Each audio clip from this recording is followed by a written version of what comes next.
मुंबईतील मालाड रेल्वे स्थानकात शिक्षकाच्या हत्येत वापरण्यात आलेला चिमटा लोहमार्ग पोलिसांकडून जप्त। आरोपी ओंकार शिंदेने वापरलेले शस्त्र अखेर पोलिसांना सापडलं। तर 24 तारखेला लोकलमध्ये झालेल्या किरकोळ वादातून आलोक सिंह नावाच्या शिक्षकाची झाली होती हत्या। सोलापूरच्या बार्शी तालुक्यात तरुणाकडून बहिणीच्या नवऱ्याची हत्या। प्रेमविवाहाला विरोध केल्यानं केली हत्या। गंभीर जखमी झालेल्या सुशील यांचा उपचारादरम्यान मृत्यू। धुळ्यात मैत्रिणीचे फोटो मॉर्फ करून इंस्टाग्रामवर व्हायरल केले। महिला वकिलासह साथीदाराला पोलिसांनी घेतलं ताब्यात। या प्रकरणी सायबर पोलिसात गुन्हा दाखल। दिल्लीमधल्या भजनपुरा भागामध्ये 6 वर्षाच्या छोट्या मुलीवर 3 अल्पवयीन मुलं पोलिसांच्या ताब्यात। सर्व अल्पवयीन आरोपी दिल्ली बाहेरचे असल्याची माहिती।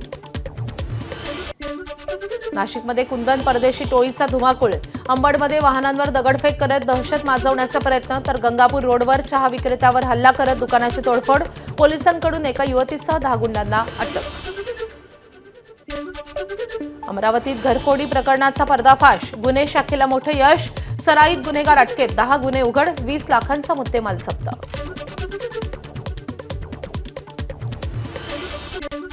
नाशिकच्या मालेगाव येथील HDFC बँकेत बनावट नोटांवर कारवाई। बनावट नोटांचं छत्रपती संभाजीनगर कनेक्शन। मालेगाव, नांदगाव, संभाजीनगरमधून संशयितांना अटक। मुख्य सूत्रधार फरार।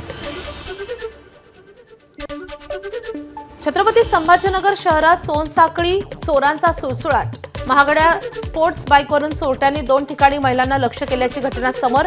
पहिला प्रयत्न यशस्वी। दुसऱ्या प्रयत्नात नागरिकांच्या सतर्कतेमुळे चोरटे दुचाकी सोडून पसार। नागपूरच्या मानकापूर पोलीस स्टेशन हद्दीमधल्या वाईन शॉपमध्ये चोरी। दुकानाचा शटर वाकून चोरट्यांना आत केला प्रवेश। संपूर्ण घटना सीसीटीव्ही कॅमेऱ्यामध्ये चित्रित। या प्रकरणी 3 चोरट्यांच्या विरोधात गुन्हा दाखल। यवतमाळ शहरामध्ये देशी बनावट पिस्तलसह 2 कारतूस व 1 धारदार चाकू जप्त। 1,42,000चा मुद्देमालही जप्त। तर सापळा रचत हे सगळं बाळगणाऱ्या एकाला अटक। नाशिकच्या नांदगावमध्ये कत्तलीसाठी जाणाऱ्या गोवंश जनावरांची अवैध वाहतूक उघड। 24 गोवंश जनावरे आणि ट्रकसह 5,14,000चा मुद्देमाल जप्त। चालकासह 6 जणांवर गुन्हा दाखल। हिंगोली जिल्ह्यामधल्या शेनोटी गावामध्ये 2 गटांमध्ये तुफान राडा। जोरदार दगडफेक करत लाठाकाठ्यांनी मारहाण। 17 जणांच्या विरोधात अॅट्रॉसिटीचा गुन्हा दाखल। जुन्या वादातून मारहाण केल्याचा आरोप। नालासोपाऱ्यामध्ये सोशल मीडियावर आक्षेपार्ह पोस्ट टाकणाऱ्याला मनसेकडून चोप। अर्धनग्न करून धिंड काढल्याचा प्रकार। सोशल मीडियावर उद्धव ठाकरे, राज ठाकरे आणि आदित्य ठाकरे यांच्या संदर्भात आक्षेपार्ह पोस्ट। सोलापूरच्या करमाळा तालुक्यामध्ये तरुणाकडून आजोबा आणि आत्याला मारहाण। शेलगाव वांगी गावातील घटनेचा व्हिडिओ व्हायरल। शेतीच्या कारणामधून झाला होता वाद। या प्रकरणी 4 जणांच्या विरोधात गुन्हा दाखल।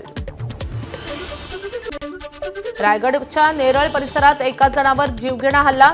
शिवसेनेचे कार्यकर्ते सुरेश टोकरे यांच्या प्रचार वादातून एका तरुणावर चाकून हल्ला। घटनेत तरुण गंभीर जखमी। 3घांना नेरळ पोलिसांकडून अटक।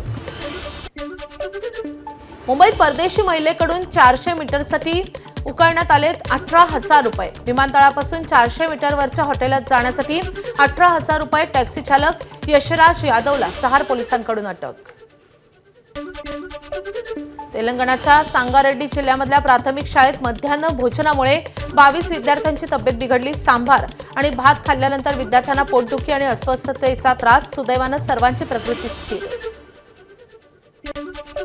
नाशिकमध्ये महापालिकेमध्ये सत्ता स्थापनेसाठी भाजपचा शिवसेना आणि राष्ट्रवादी काँग्रेसला प्रस्ताव। केंद्रात आणि राज्यात सत्तेत एकत्र असल्यानं प्रस्ताव। तर 3ही पक्षांचे नगरसेवक आज गट नोंदणी करणार।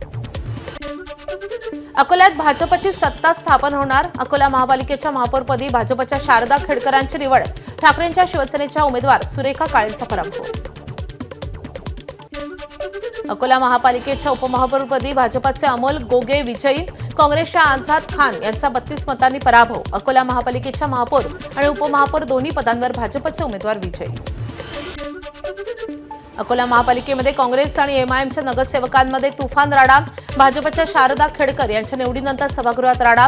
काँग्रेसच्या नगरसेवकांनी धमक्या दिल्याचा एमआयएमच्या नगरसेवकांचा आरोप। तर काँग्रेसच्या नगरसेवकांनी एमआयएमच्या नगरसेवकांवर फेकल्या बांगड्या। ठाण्यात शिवसेनेचा महापौरपदाचा चेहरा जवळपास निश्चित। शर्मिला पिंपळोलकर यांच्या नावावर लवकरच होणार शिक्कामोर्तब. एकनाथ शिंदेंच्या अंतिम आदेशाची प्रतीक्षा. तर उपमहापौरपदी कृष्णा पाटील यांना पक्षाकडून अर्ज भरण्याचे आदेश. कल्याण डोंबिवलीच्या महापौरपदी शिवसेनेच्या हर्षाली थविल यांचं नाव जवळपास निश्चित झालंय. तर उपमहापौर पदासाठी भाजपच्या राहुल दामले यांचं नाव निश्चित. छत्रपती संभाजीनगर महापालिकेसाठी महापौर उपमहापौर पदासाठी निवडणूक येत्या 10 फेब्रुवारीला होणार. 4 फेब्रुवारीला 10 वाजेपासून उमेदवारी अर्जांचे वितरण तर 6 फेब्रुवारीला दुपारी 3 वाजेपर्यंत अर्जांचं वाटप. चंद्रपूरचा महापौर भाजपचा व्हावा यासाठी आजपासून हालचालींना वेग येणार. आम्ही नव्यानं ठाकरेंची शिवसेना, वंचित आणि अपक्ष यांच्यासोबत बोलणी सुरू करत असल्याची भाजपचे आमदार किशोर जोरगेवारांची माहिती. सकारात्मक मार्ग निघेल, जोरगेवारांचा विश्वास. चंद्रपुरातल्या काँग्रेसमधील अंतर्गत वादाचा फटका पक्षाला बसण्याची शक्यता. काँग्रेसमध्ये अंतर्गत संघर्ष. नगरसेवक आमच्याकडे येण्यास इच्छुक. भाजप आमदार जोरगेवारांचा दावा. चंद्रपूर पालिकेसाठी भाजपची गटनोंदणी 2 फेब्रुवारीला होणार. चंद्रशेखर शेट्टी यांच्या भाजपच्या गटनेतेपदी निवड होण्याची शक्यता. वडेट्टीवार गटाकडून धानोरकर समर्थक 13 नगरसेवकांनी केलेल्या गटनोंदणीवरील आक्षेपावर सोमवारी सुनावणी होण्याची शक्यता. रायगड जिल्हा परिषदेची निवडणूक रंगतदार होणार. 59 जागांसाठी 173 उमेदवार रिंगणार. शिवसेनेचे सर्वाधिक 40 उमेदवार रिंगणार. धाराशिवमध्ये जिल्हा परिषद निवडणुकीच्या प्रचाराचा धुरळा. वडगाव जिल्हा परिषद गटातील ठाकरेंच्या शिवसेनेचे उमेदवार लक्ष्मी जाधव यांच्यासाठी नितीन बानगोडे पाटील यांची सभा. सभेत अजित पवारांना वाहिली श्रद्धांजली.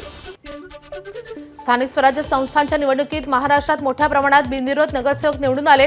मात्र यात एक तरी सामाजिक कार्य करणारा कार्यकर्ता होतो का?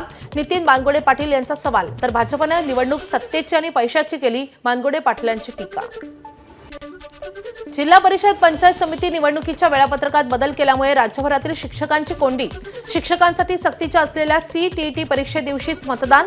परीक्षेला बसलेल्या शिक्षकांवरील निवडणूक कामाची जबाबदारी रद्द करावी. शिक्षक संघटनांची मागणी. बारामतीमध्ये अजित पवार यांचा राग सावरण्याचा विधी. बारामतीमधल्या विद्या प्रतिष्ठानमध्ये त्यांच्या अस्थी गोळा करण्यात आल्यात. यावेळी पार्थ पवार, जय पवार, रोहित पवारांसह अनेकांची उपस्थिती. बारामतीमध्ये अजित पवारांचा काल अंत्यविधी पार पडल्यानंतर आज राग सावरण्याचा विधी. शरद पवारांनी घेतलं अस्थिदर्शन. सदानंद सुळेही उपस्थित.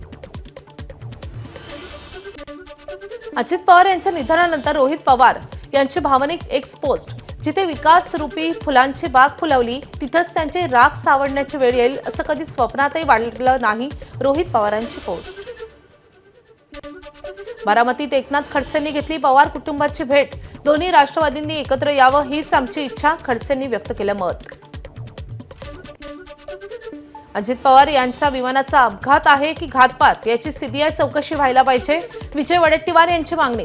तर दोन्ही राष्ट्रवादी एकत्र यावं असं आम्हालाही वाटतं. वडेट्टीवारांचं मत. राज्य सरकारकडून अजित पवारांच्या विमानाच्या अपघाताचे CID चौकशीचे आदेश. अपघात स्थळावर कोणालाही जाऊ न देण्याच्या बारामती पोलिसांना सूचना. अजितदादांच्या कठीण काळात उभं राहणाऱ्या अण्णा बनसोडेंना अश्रू अनावर. पानठपरी ते विधानसभा उपाध्यक्ष हा प्रवास अजितदादांमुळेच. बनसोडेंकडून भावना व्यक्त. तर सुनेत्रा पवारांना उपमुख्यमंत्री करण्याची मागणी. अजित पवारांविषयी बोलताना RR पाटलांच्या मुलीला अश्रू अनावर. अजित पवारांच्या निधनानं आमच्या कुटुंबात पुन्हा एकदा पोकळी निर्माण झाली. आबानंतर अजितदादा आमच्या कुटुंबियांचे आधारवड होते. स्मिता पाटील यांच्याकडून भावना व्यक्त. इगतपुरीचे राष्ट्रवादीचे आमदार हिरामण खोसकर यांनाही अश्रू अनावर. अजित पवारांना श्रद्धांजली वाहताना आमदार खोसकर यांना अश्रू अनावर. खोसकरांनी जागवल्या अजित पवारांच्या जुन्या आठवणी. डिझाईन बॉक्स कंपनीचे प्रमुख नरेश अरोरा यांची अजित पवारांसाठी भावूक पोस्ट. दादांसोबतचा व्हिडिओ पोस्ट करत अरोरा यांच्याकडून श्रद्धांजली अर्पण. सावित्रीबाई फुले पुणे विद्यापीठाच्या विद्यार्थ्यांकडून उपमुख्यमंत्री अजित पवारांना श्रद्धांजली अर्पण. 2 मिनिटं मौन पाळून विद्यार्थ्यांनी दादांना वाहिली आदरांजली. यंदा राज्याचा अर्थसंकल्प मुख्यमंत्री देवेंद्र फडणवीस मांडण्याची शक्यता. अजित पवार यांच्या निधनामुळे मुख्यमंत्री देवेंद्र फडणवीसच अर्थसंकल्प मांडण्याची शक्यता. 23 फेब्रुवारीपासून राज्याच्या अर्थसंकल्पीय अधिवेशनाला सुरुवात. तर 6 मार्चला अर्थसंकल्प मांडणार.